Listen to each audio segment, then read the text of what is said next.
Today we are coming to the end of a chapter in Romans, chapter 4, the end of Paul's use of Abraham as a model, of an example of what it means to be saved by faith, by God's grace, through faith alone.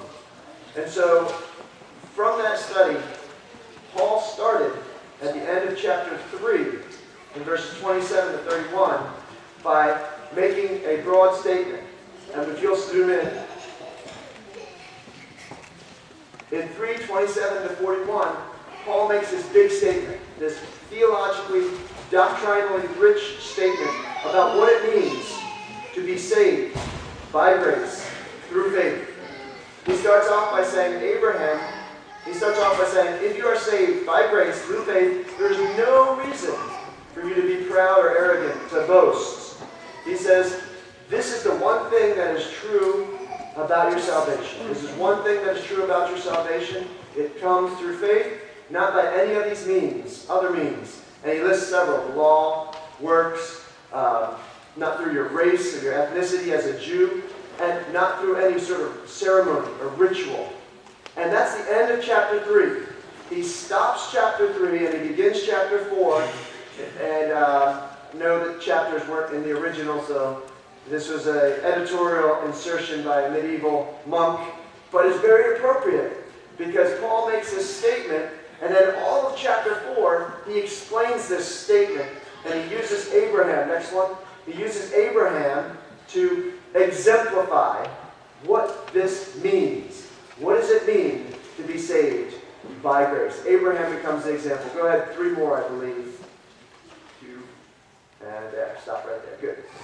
And he cites different spots in Genesis where God makes a covenant with Abraham. And those are the Genesis references up there, where God is saying, I will make you a great nation. I will save you. You will bless the earth through your offspring.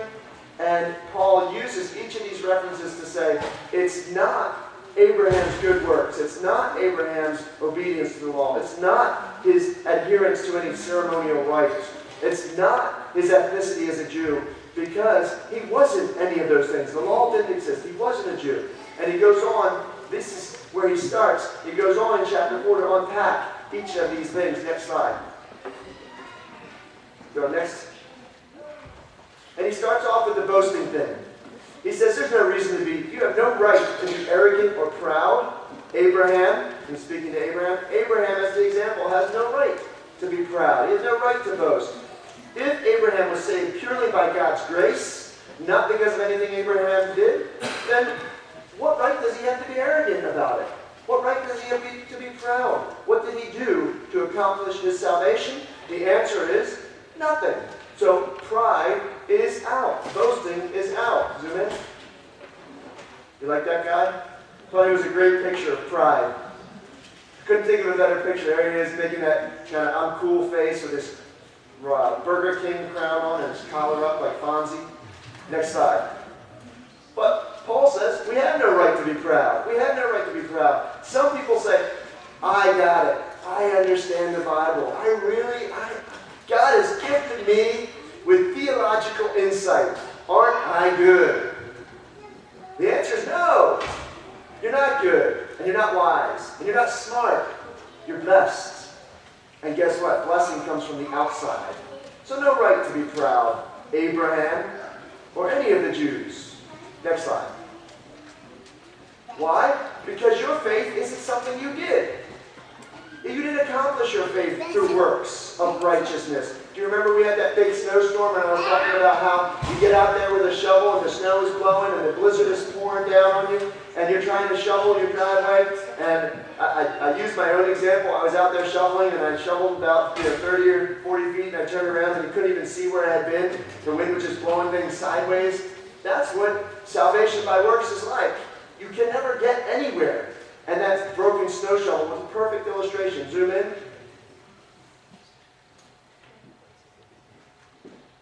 And again, right there. And he says, look, it's all about faith. The yellow highlights all faith. Belief, faith. The green is righteousness. Faith, brings righteousness. It's not works that bring righteousness. Works are the red. It doesn't bring righteousness. And Paul's point is this. It's not because of something you did, Abraham, or people that are like Abraham. It's because of God's grace that you have faith. Next slide. Not because of works. It's also not because of any sign or any ceremonial rite or ritual. In the Jewish mind, they were thinking we are saved because we are circumcised. But that was backwards. They were circumcised because they knew they were saved. That's how it should have been. They got it all flipped upside down. They thought, because we get circumcised, God accepts us. But it was backwards. God accepted them. And he said, as a sign of my acceptance, be circumcised. You say, well, that's really weird. But a lot of Christians today make that same mistake with baptism. And they say, I want to get my baby baptized so that they go to heaven. That's backwards. You get baptized because you know God is saving you. Baptism is a sign of God's salvation. Baptism is a sign of what God is doing in our souls. It's not that we are saved by the baptism. The baptism points to what God is doing in our lives. Any more than circumcision saved the Jews. And so Paul is saying, look, Abraham wasn't saved by circumcision. Back to those Genesis passages. He said, Abraham, God came to him and Abraham believed, and it was credited to him as righteousness before he was circumcised. Many years before he was circumcised. It couldn't have been because of the circumcision. Next slide. He said also, Abraham was not saved by following the law. Again, the law hadn't existed in the time of Abraham. It hadn't existed for many years later, 400 years later. In fact, under Moses. God gave Moses the law. He said Abraham couldn't have been saved by the law. And so, faith is the thing that saves. And it's the people that possess the law the Jews felt like they were saved because they had the law. It's like the Christian saying, I'm saved because I have this book on my shelf. You go to their house and say, what makes you saved? And they point at the bookshelf, and the Bible's up on the bookshelf, and they say, that book on my shelf is what saves me. It's not the book sitting on the shelf. You take the book off the shelf, and all the dust comes off of it. It's living out this faith each day in your lives that saves you, that God's grace filling in saves you. This book explains that. And so the Jews did have an advantage. They had that explained to them. But it wasn't the book, it wasn't the law that saved them, and it wasn't being Jewish that saved them. And Paul reminded them, remember, Abraham wasn't Jewish. The name Jew comes from Jacob's son, Judah. He says, Jacob wasn't born yet, because Isaac hadn't been born yet when God gave him the promise. He said, Abraham had a son named Isaac, had a son named Jacob, had a son named Judah, whose descendants were called Jews. And the Jews thought they were saved because they were Jews. But Paul points out Abraham wasn't a Jew. Abraham was the father of Jews and Israelites and Gentiles. And he says it couldn't have been because of the possession of the law. It couldn't have been the people of the law. It precedes that. Abraham becomes, in that respect, then the father of all peoples of faith. He goes beyond the Jewish people group. Next slide. Faith and God's promise is a reminder by Paul that your faith, Abraham, comes purely by God's grace. And he just says there's nothing you can do to bring about your own faith. And he just reminds the Jews that God's grace is the thing that brings about faith. It's an affirmation of the positive. So far we've been saying it's not this, it's not that, it's not this. And then Paul turns and says it's this. It's grace that God brings about your faith. And that points back to the no boasting. It's not these other things. This is what it is. It's God's grace. Next. And he finally concludes by describing what is it exactly that faith is. What is the definition of faith? And the definition of faith Paul describes in chapter 4, using Abraham's life as an example, is the fact that Abraham believed God's word more than he believed what he could see with his own eyes, more than what the evidence could say. He said, God says this. All the outward signs oppose that. So I have a choice to make. Am I going to believe God? Or am I going to believe what I would believe, as a scientist says, is impossible? What am I going to believe? Am I going to believe that this is impossible? Or am I going to believe in a God who does the impossible? And Abraham believed in a God who did the impossible, and God did do the impossible, as we described here with the kids for the children's message, that he gave a 90-year-old woman a child, a biological heir. And Paul says Abraham's faith, his belief, his trust in God, his unapologetic, unrelenting trust in God, his belief in God above all things that he could see in this world was the definition of his faith. The question then we ask ourselves is, what do you believe? Do you believe God, or do you believe something else? And it could be anything else. It can be science, it can be another religion, it can be secularism, it can be good works, it can be volunteering, it can be whatever you think it is. Anything else is not belief in God. But belief in God will play out in all these other ways, charity and love and kindness. But belief in God above and beyond what the world tells us is what faith is defined as. Next slide. And so Abraham then serves as this example of faith. Next slide. And Paul brings us into a conclusion here. He brings it to a final head in the last 4 verses of chapter 4. He wraps it all up in a nice little package with a nice little bow on the very end here. He's essentially, as he concludes in chapter 4, he does so by saying, this is Abraham. God saves Abraham by his faith, not by all these other things, through God's grace. And this is what faith is. And Paul concludes by saying, and we who believe are a bunch of little Abrahams. We are a bunch of little Abrahams. We are just like Abraham if we trust in God. Next slide. Next one. Thank you. This is the last passage here, and I don't know if you can actually read that very well.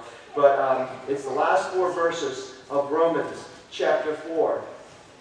And it reflects back where Paul is saying Abraham was saved in the exact same way that anyone who is saved is saved. Abraham is saved by his faith, and anyone who's saved is saved by their faith. Abraham is the model for how believers are saved. Through faith in the God of the Bible. Faith is believing God is what he says he is, and believing that God will do what God says he does. That's what faith is. Abraham believed it, and if you believe it, you are a little Abraham, just like our father, Abraham.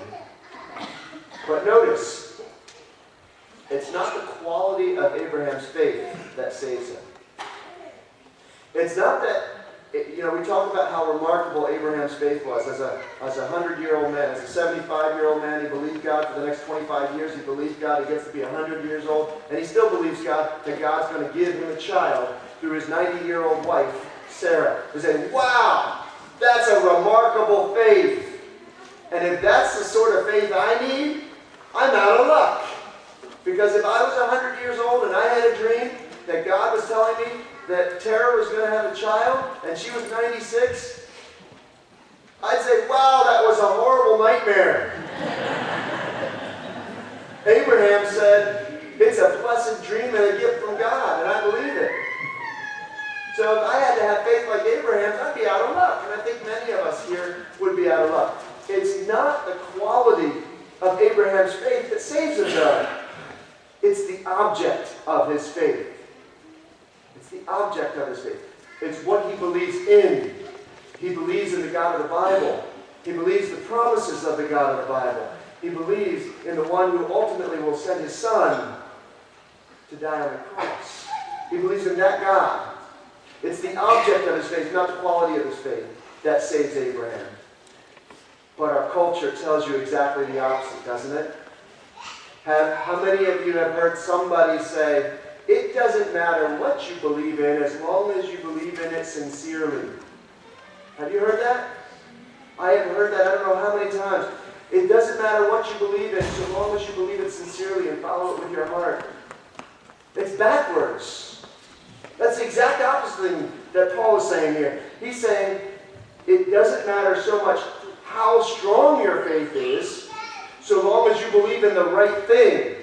If you believe in the right person, then the quality of your faith, and Jesus points this out, can be like a mustard seed, like a grain of sand, like a tiny little pebble. It can be weak, it can be doubting, but it's there and it's in the right person. And if it's in the right person is going to strengthen your faith as you need it.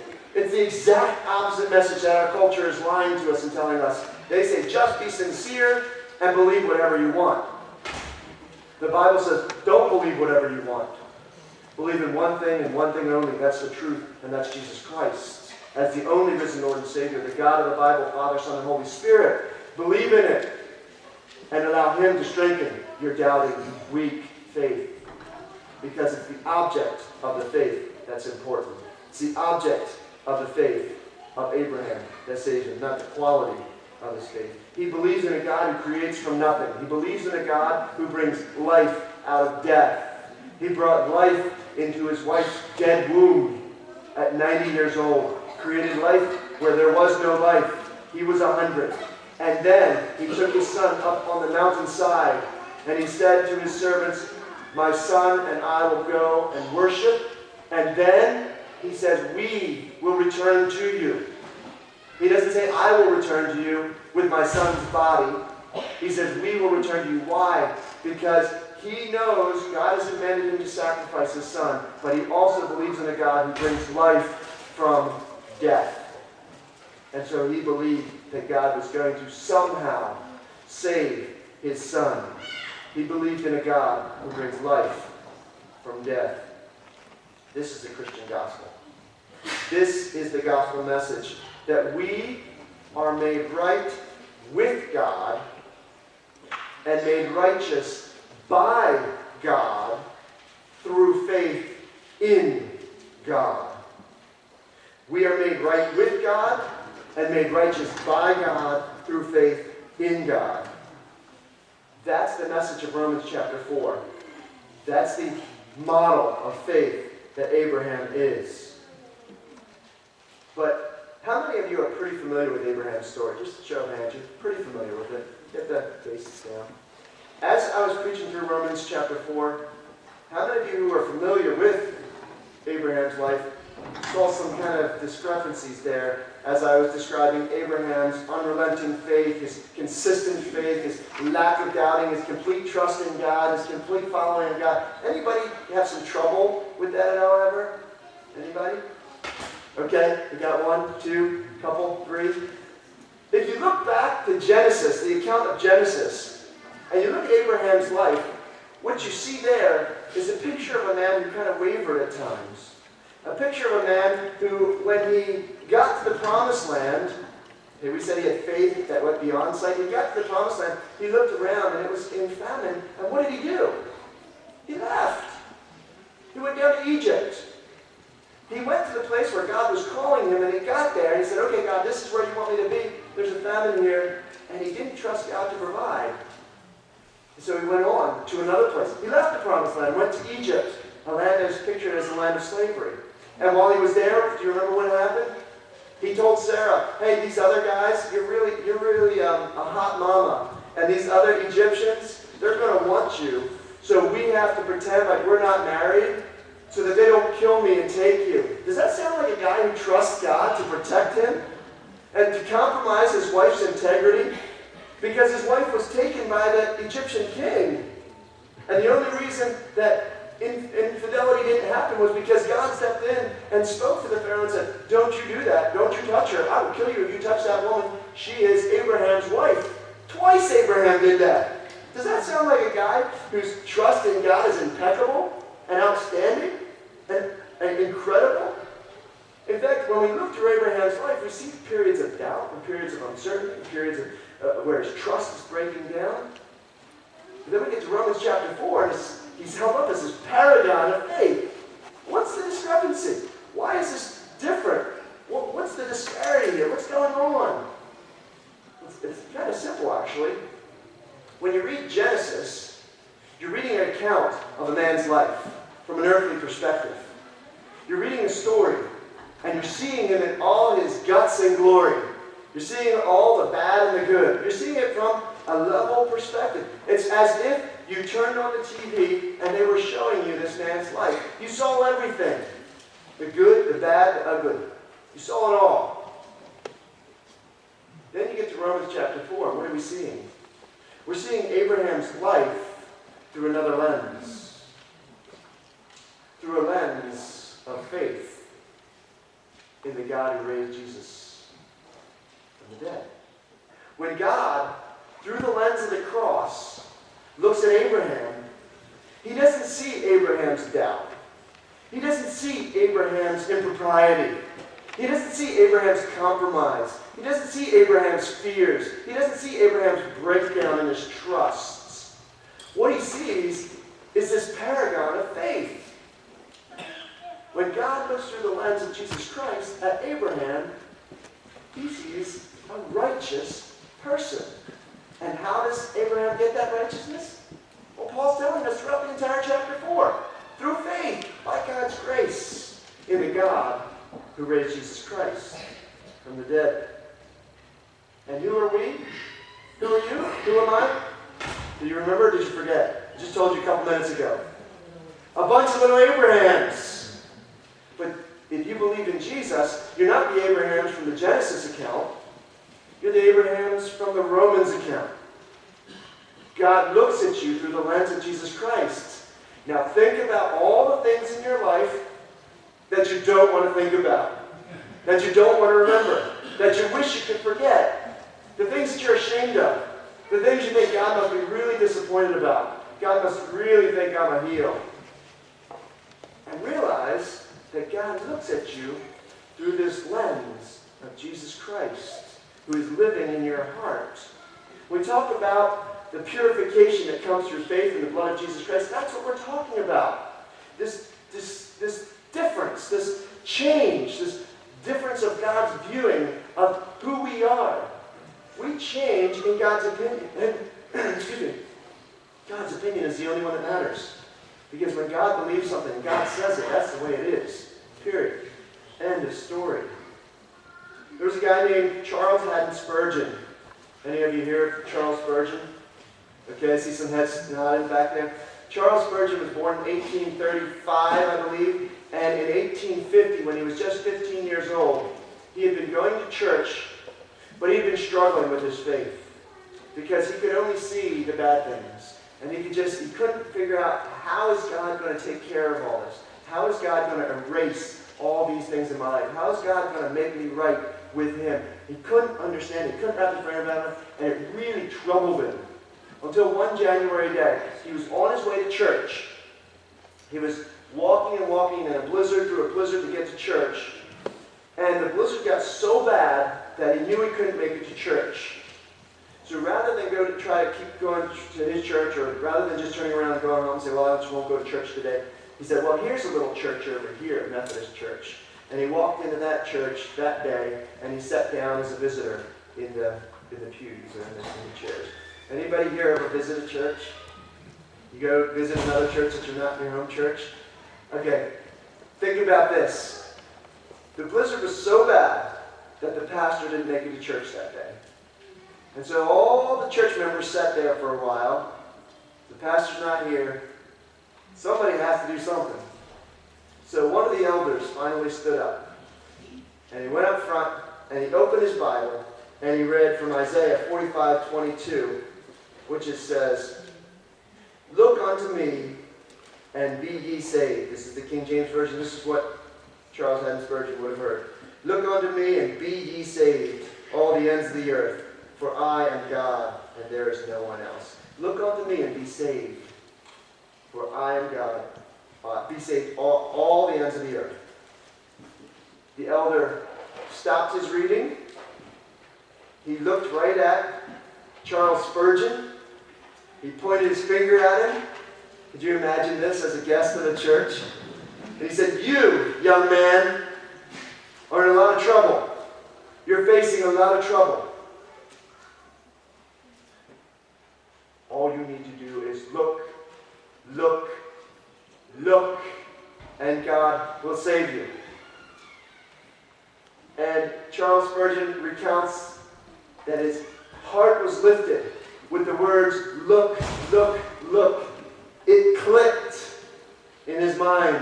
It made sense. The gospel came pouring down in his soul, and he understood all the things that we've been talking about in Romans chapter 4. That he didn't have to do it. He didn't have to become righteous enough for God to accept him. It wasn't because of any good works he was going to do. It wasn't because of his knowledge of the Bible. It wasn't because of his good deeds or his loving kindness or his ability to understand God's word. It wasn't for any of that. All he needed to do was look to God for salvation, and God would find him. It was God who saved Charles Haddon Spurgeon, who went on to become one of the greatest, if not the greatest preacher of his century, well known among preaching circles, well known outside of preaching circles. And it was this gospel that Charles Spurgeon preached. God saves through faith when we look to him alone, because he is gracious. The only heaven that exists is the heaven that God created. The only way for us to get there is for God to take us there. And God has said he will take whoever believes in his promises. And God promises to take only those who believe in his Son, Jesus Christ, by his grace. It's that simple. It's that simple. Let's pray. Father, you are an amazing God. Here we are, struggling, climbing, clutching, clawing, reaching. And all we need to do is turn and look. And you are there to lift us out of the pit that we have dug for ourselves, out of the muck and the mire